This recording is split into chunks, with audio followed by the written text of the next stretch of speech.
बोलो शंकर भगवान की जय। कर्पूर गौरम करुणावतारम संसार सारम भुजगेंद्रहारम सदा वसंतं हृदयारविंदे भवं भवानि सहितं नमामि। सज्जनों, श्री शिव पुराण कथा शिव यानी कल्याण करने वाली कथा है। कल सूत जी महाराज ने कहा कि पापी से पापी भी इस शिव पुराण की कथा सुनने से मुक्त हो जाता है और शंकर भगवान की भक्ति दिला देता है। तो शौनकादियों ने कहा कि महाराज ऐसा कोई उदाहरण है कलयुग में किसी की ऐसी भक्ति मिली है, कृपया करके उदाहरण बतलाइए कोई। सो सूत महाराज कहते नहीं, एक नहीं, हम दो उदाहरण बतलाते हैं, एक पुरुष का और एक स्त्री का। कथा को नोट कर लेना,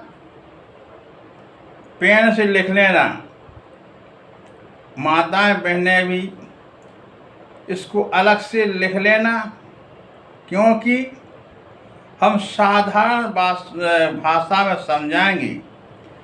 स्त्री और पुरुष की अलग अलग कथा है। जिन पापियों को कथा सुनने से शिवलोक की प्राप्ति हुई है, यदि यह कथा तुम्हें दोनों याद हो जाएं तो तुम्हारा कल्याण हो जाएगा। कोई कष्ट आ जाए, कोई दुख आ जाए, आप एक काम करना, सोमवार के दिन इन दोनों कथाओं को भगवान शिव जी के ऊपर एक लोटा जल चढ़ाकर कथा को सुनना या कहना या दूसरों से सुनना। यदि आप अनपढ़ हैं तो दोनों से तो सुनना। परिवार का कोई भी सदस्य हो तो जरूर सुन लेना। तुम्हारी जो परेशानियां हैं, जो कष्ट हैं, हम वह कथा कह रहे हैं जिसको सुनने से सभी दुख, रोग, पाप सब मिट जाएंगे। और हाथ जोड़कर सुनिए, लिखना हो तो उसको जरा लिख लीजिए। किरात नगर में एक ब्राह्मण रहता था। किरात नगर का मायने प्रयागराज का पुराना नाम किरात नगर है। किरात नगर किसे कहते हैं?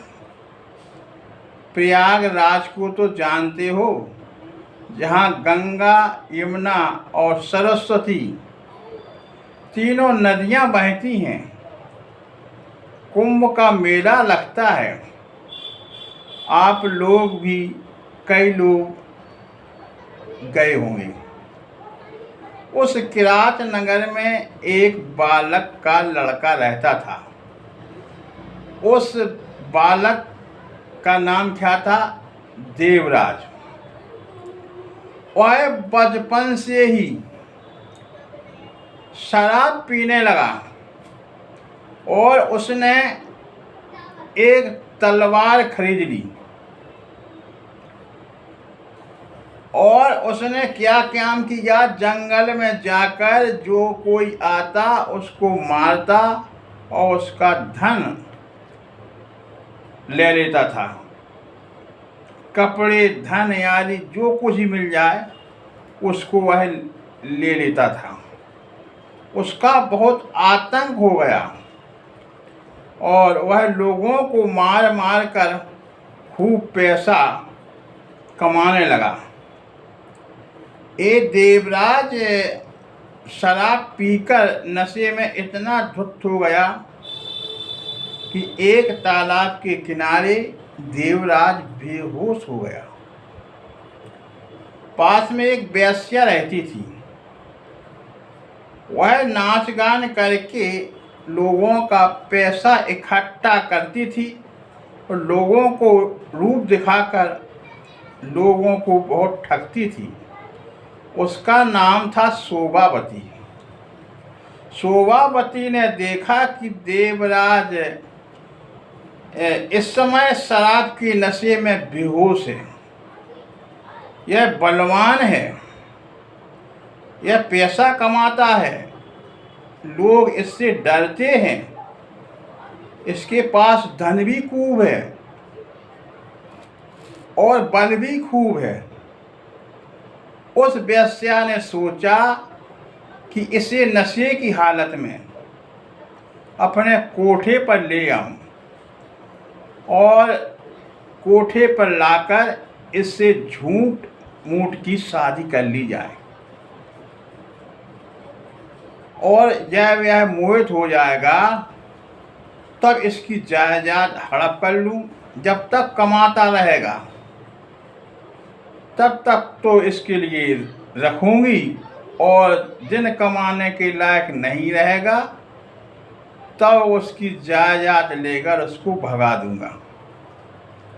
शोभावती वेश्या ने ऐसा सोचा तो अपने लोगों को आदेश दे दिया कि जाओ तालाब के किनारे देवराज पड़ा हुआ है, उसको उठाकर ले आओ। और कोठे पर उनके आदमी ले आए। सुबह जब देवराज ने आंखें खोली तो वेश्या सुंदर कपड़े पहनकर उसके सामने आई और बोली कि तुम तालाब की रास्ते के पास पड़े थे,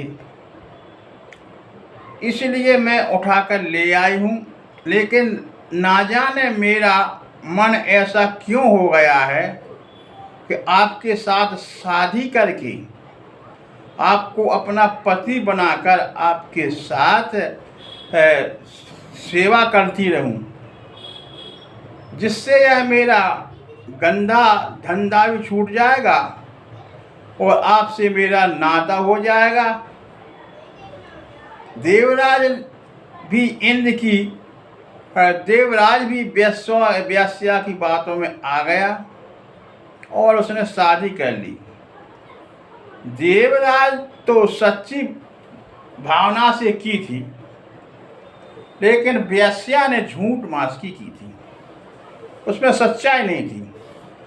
देवराज जितनी जमीन थी, जायदाद थी, सोना चांदी जमीन सब कुछ था, धीरे धीरे उसने अपने नाम करा लिया।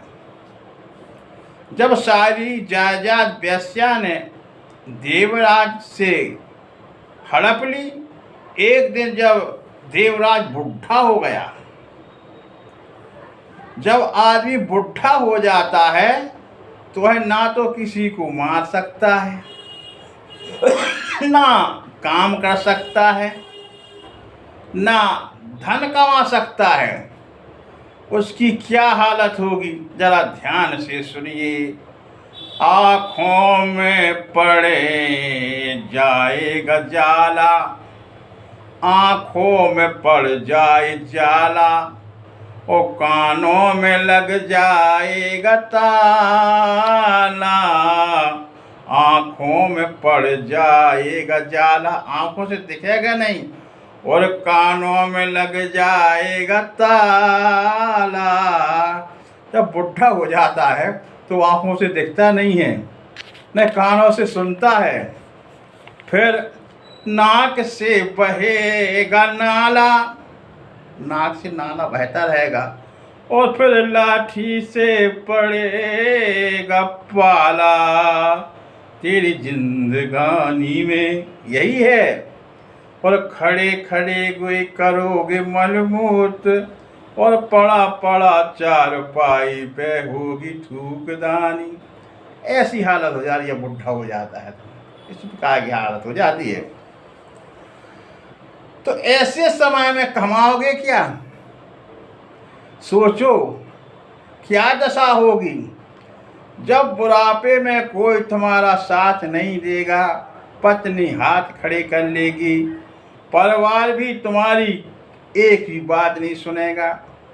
और उस व्यास्या ने भी यही किया, भगा दिया। बुढ़ापे आते ही व्यास्या ने देवराज को कोठे से भगा दिया। बुढ़े के दांत टूट गए, आंखों से दिखाई नहीं देता, और अब देवराज इन्हें घबराने लगा कि अब क्या करें, और सोचने लगा जिंदगी भर मैंने लोगों को मार मार कर धन इकट्ठा किया, पाप की कमाई करी, और अंत में मैं खाली का खाली हो गया। याद रखना, यह कथा शिव पुराण हमें शिक्षा देती है, किसी को सताओ मत, किसी को मूर्ख मत बनाओ, किसी को मारकर उसका धन मत कमाओ। यह धन तुम्हारी जिंदगी के काम नहीं आएगा, यों योग में चला जाएगा, प्रयोग में चला जाएगा। अब देवराज भीख मांग मांग कर पेट का पालन करने लगा।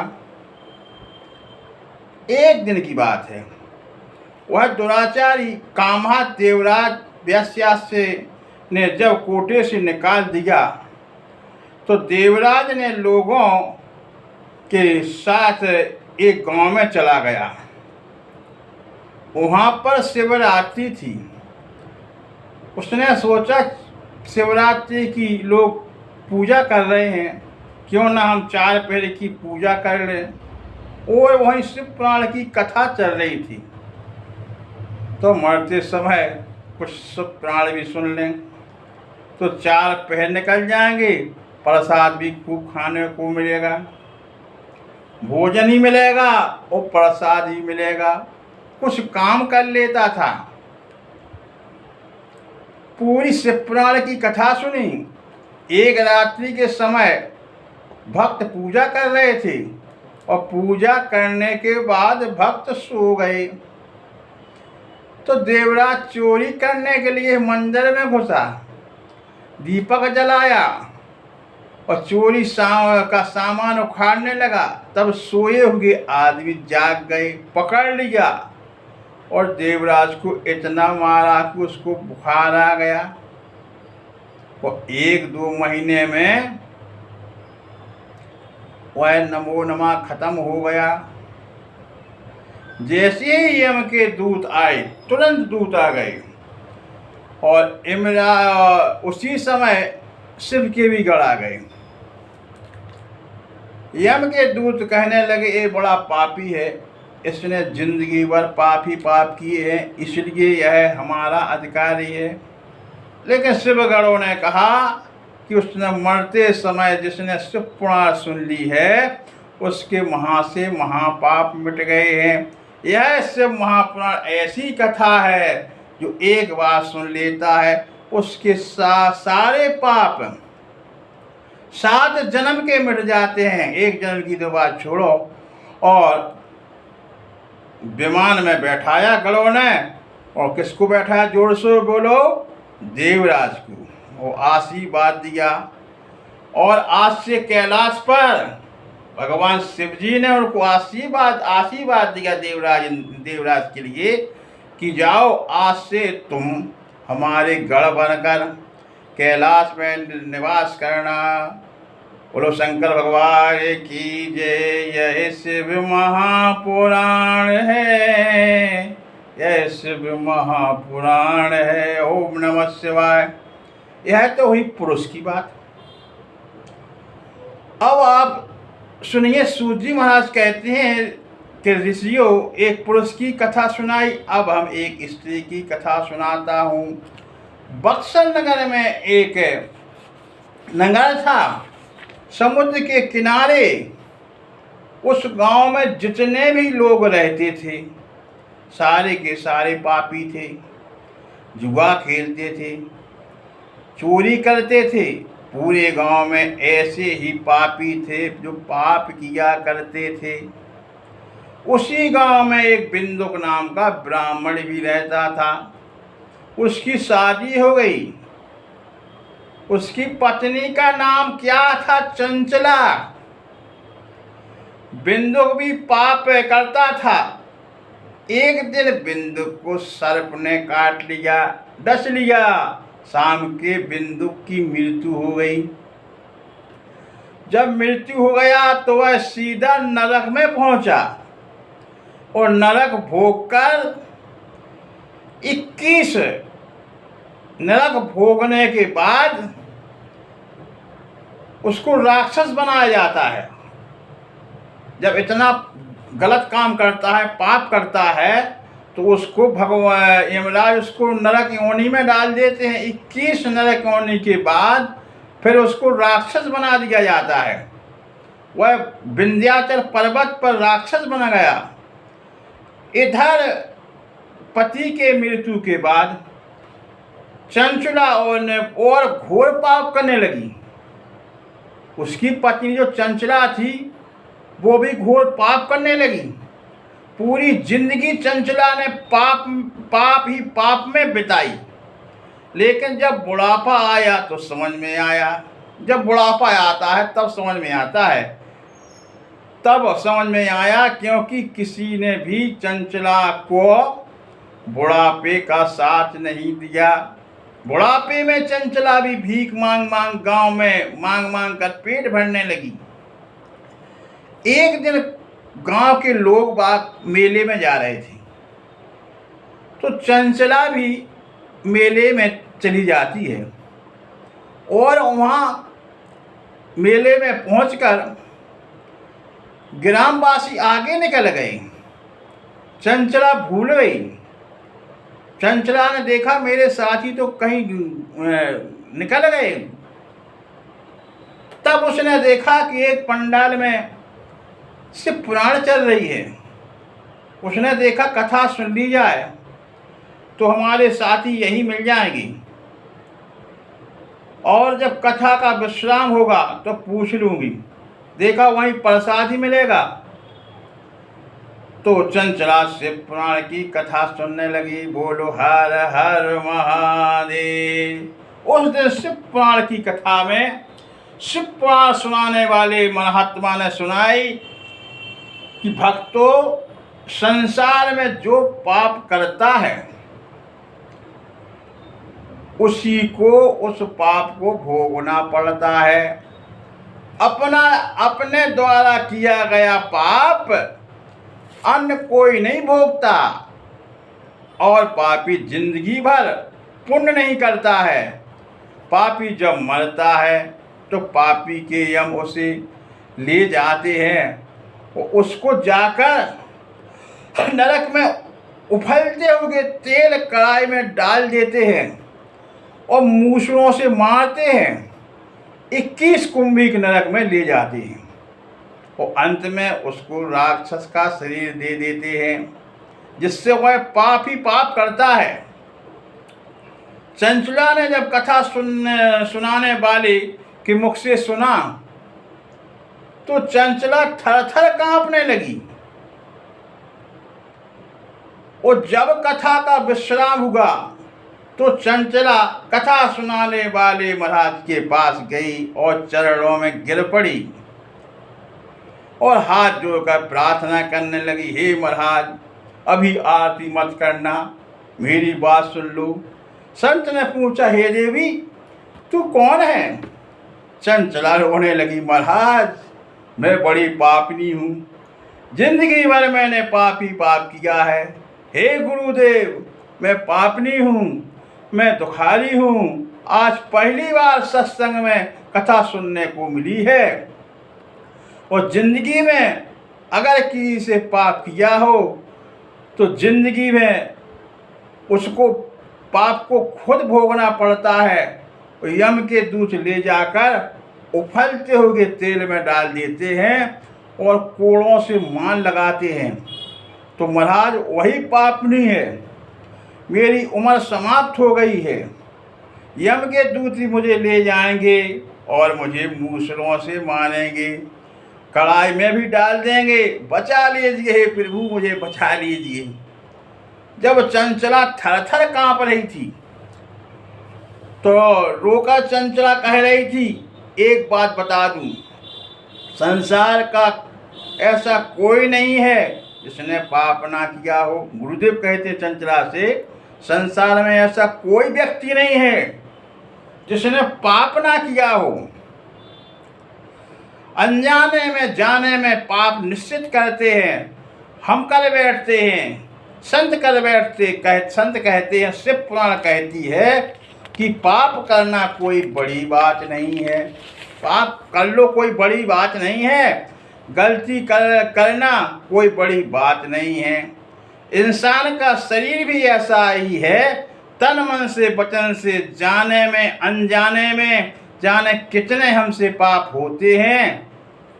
लेकिन कथा सुनने वाले महाराज जी ने सामने ताली मत बजाओ, क्योंकि जब किसी से प्रार्थना करते हो, जब प्रार्थना करो तो किसी ताली नहीं बजाना चाहिए। चंचला के लिए व्यास गद्दी पर बैठे व्यास जी ने कहा कि शिव पुराण की कथा आपके कष्टों को, आपकी परेशानी को मुक्ति दिलाने वाली है, आपको भोलेनाथ की भक्ति दिलाने वाली कथा है। अब ताली बजाकर आगे आगे मैं जो बोलूँगा संगीतकारों के साथ अब सभी बोलेंगे। हे गुरुदेव अब आ गई हूँ शरण तुम्हारी, अरे डूब रही है जीवन मैया पार कीजिए। गुरुदेव हम आ गए हैं अब तेरी शरण में, अरे डूब रही है जीवन नैया पार कीजिए। कहती है, गुरुजी मैंने बहुत गलती की है, मेरी नैया को पार लगाइए। बालापन में खेल गमाया, यौवन बीतो मस्ती में, अब रह गयो थोड़ो जीवन इसे पार कीजिए। मैंने बालापन खेल कूद में गंवा दिया, यौवन भी बीत गया, लौटा दिया, अब थोड़ा ही जीवन रह गया, महाराज इसको पार कीजिए। अब रह गया थोड़ा जीवन इसे पार कीजिए, और डूब रही है नैया प्रभु पार कीजिए। संत ने कह दिया, देवी तुझे मालूम नहीं है, जिसके लिए तू पाप कमा रही है उस पाप को तुझे भोगना पड़ेगा। तुझे पता नहीं, आज पहली बार मुझे पता पड़ा है। जिनके लिए मैंने पाप कमाया प्रभु मैंने धोखा खाया। महाराज मैं सच कहती हूँ, मुझे पता नहीं था, जिनके लिए पाप करके रुपया कमाया उसी ने मुझे धोखा दिया। आज आपकी कथा में बैठकर पता चला कि जो पाप करता है वह पाप उसी को भोगना पड़ता है। इसलिए हे गुरुदेव मेरी बात सुन लीजिए। चंचला भी रो रही थी और संत भी रोने लगे इसकी बातों पर। संत का हृदय भी कोमल मक्खन के समान है।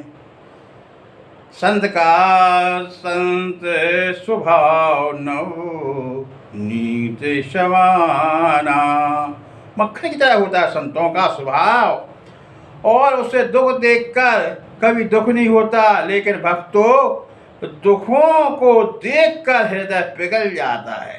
संतों का हृदय जी है, जो दुखी होता है उसका दुख देखकर संतों का हृदय पिघल जाता है।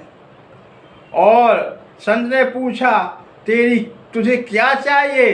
तो रोते रोते चंचला ने कहा, तुम भी हाथ जोड़कर सब जने बोलो। चंचला ने कहा, और हम सब भी हाथ जोड़ के कहेंगे, जैसे भी मुक्ति होवे वह ज्ञान दीजिए, और डूब रही जीवन नैया पार कीजिए। प्रभु पार कीजिए। संत के चरणों में गिर पड़ी चंचला। चंचला आप भी हाथ जोड़कर सिर झुका दीजिए, सिर झुका दिया। चंचला की तरह आप भी सब हाथ जोड़कर प्रभु के चरणों में सिर झुका दीजिए। इंसान तो पाप का पुतला है। संसार में कोई पैदा नहीं हुआ। बड़े बड़े लोगों से अपराध गलतियां हो जाती हैं, लेकिन जब गलतियों को संत को जाकर सुना देता है तो संतों के चरणों में समर्पित हो जाता है, तो उसको पापों से मुक्ति हो जाता है, उसके पाप नष्ट हो जाते हैं। एक काम कर, आज से कथा प्रारंभ कर चुका हूँ। पंडित जी ने चंचला से कहा, मैंने आज से शिव पुराण की कथा शुरू कर दी है, तुम उसको लगातार प्रतिदिन सुनना। इससे सारे पाप दुख कष्ट से मुक्ति हो जाएगी और भोलेनाथ की भक्ति मिल जाएगी। उससे जीवन में शक्ति मिल जाएगी और अंत में भोलेनाथ के चरणों में युक्ति मिल जाएगी। सूर्य कहते हैं ऋषियों, पूरी कथा सुनो। कथा को सुनकर चंचला ने पूरी कथा को सुना। कई वर्षों तक संतों की सेवा, उस नगर में की सेवा मंदिर में लगी रही, लेकिन जब चंचला की मृत्यु हुई, चंचला वही मंदिर में पूजा करने लगी, काम करने लगी, वो घर नहीं गई। और जब उसकी मृत्यु हुई तो उसको भी यमदूत आए और शिव जी के गढ़ भी आ गए विमान लेकर। किसको लेने बोलो? चंचला के लिए, क्योंकि उसने कथा सुन ली थी और वह गढ़ विमान में बैठा कर उसको शिवलोक ले गए। और वहाँ जाकर पार्वती ने चंचला का स्वागत किया कि तुम कलयुग की पहली नारी हो जिसने पूरी शिव पुराण कथा को सुना है, और आज से तुम हमारी सहेली रहोगी। यह वरदान दे दिया। हाथ उठाकर बोलो, पार्वती की सहेली कौन हो गई? चंचला। मेरा तो उद्धार हो गया। चंचला ने कहा पार्वती से, मेरा तो उद्धार हो गया, पर मेरा पति साथ में रहता था। वह कोई नारी अति को ना मांगती, ना पति को मांगती।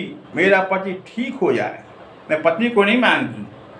मैं तो सिर्फ इतना चाहती हूँ कि मेरा पति ठीक हो जाए, मेरा परिवार ठीक हो जाए। तो पार्वती ने कहा, पति को देखकर बताओ। पार्वती ने आंखें बंद करके देखा तो सीधा नरक में खूब मूसलों से पिटाई हुई, उबलते तेल में डाला, 21 कुंडली नरक भोगकर विंध्याचल पर्वत पर राक्षस बना। चंचला ने कहा, मैया के चरणों में गिर पड़ी और कहा, यदि तुम हमें सहेली मानती हो, मुझे सहेली बनाया है, तो माँ एक आशीर्वाद दे दो। तू मुझे शिव पुराण सुनने से तुम्हारी इसमें जब सहेली बन गई, बड़ा सौभाग्य प्राप्त हुआ। मेरे उस राक्षस को भी जबरदस्ती शिव पुराण की कथा सुना दो। तब पार्वती ने भोलेनाथ को से प्रार्थना की। भोलेनाथ ने देवताओं की कथा बातें कौन है मालूम? मृत्यु लोक में सूत जी महाराज भागवत के किसी पुराण के कथा सुनाने वाले सूत जी हैं, और देवताओं को कथा सुनाने वाले कौन है? तिमरू नाम के गंधर्व। तो उन्होंने तुमरू को बुलाया और कहा कि तुम आदेश दिया कि तुम उस राक्षस को ब्रह्म फांस में बांध कर ले आओ। धुंधकाई ने तो धुंधकाई को तो गोकर्ण ने आह्वान करके और वो है बांस में बैठ गया था। लेकिन शिव पुराण की कथा में उनने आदेश दिया तुमरू के लिए कि जाओ उस ब्रह्म राक्षस को बांध कर लाओ, ब्रह्मफांस को, जबरदस्ती कथा सुनाओ। तुमरू गंधर्व गए और बिंदक को बांध कर ले आए और बिंदक को कथा सुनाई। तो कथा सुनते हुए बंदक मुक्त हो गया और बंदुक शुभलोक में गया। शिव जी ने कहा, तुमने शिव पुराण की कथा सुन ली है, तुम्हारे पाप मुक्त हो गए हैं, आज से तुम मेरे गढ़ बनोगे। तेरी पत्नी पार्वती की सहेली बनी है, जया नाम से। जया नाम से पार्वती की सहेली बनी। कौन बनी बोलो?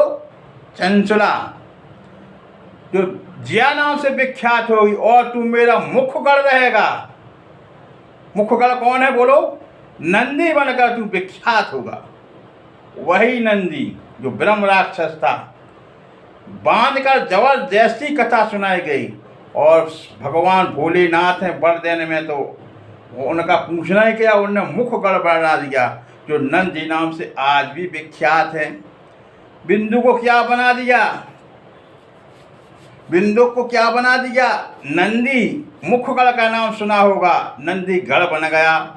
शिव पुराण की कथा से धर्मपत्नी पापनी चंचला पार्वती की सहेली हो गई, आज भी है। सूर्य जी कहते हैं, ऋषियों जो इस कथा को सुनेगा, समझेगा, इन कथाओं को अपने दुखों में, परेशानियों में शिव जी के सामने बैठकर कथा सुनता है, उसके सारे कष्टों, दुखों से, रोगों से मुक्ति हो जाती है।